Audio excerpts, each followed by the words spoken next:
All right, guys. So I was gonna clean more of the interior, but I forgot. No, I didn't forget, but I just stopped.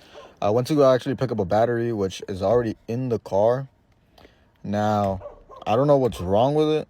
It ain't got no gas in it. Nah, but for real, the lights do turn on. This is what happens when I try to turn it on. Nothing really happens. Just that.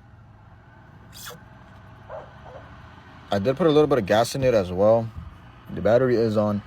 The belt is still not on, but I believe, if I'm correct, it should still crank or do something or try to turn on, even if the belt isn't on. Now, I did hook up my scanner down there. You guys want to check it out, link in bio. But we're going to see if it is able to run the diagnostics without it being on. This doesn't look good, whatever this is.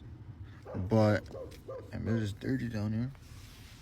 But we're going to keep testing out some things. If you guys have any knowledge or stuff like that you guys might know. It doesn't make no noises when I turn it. Nothing. The AC does work. The lights work. The long lights or whatever it's called, the blinkers work. The tail lights work. So I don't know what it is. Let me know if you guys know. But this car needs a deep clean.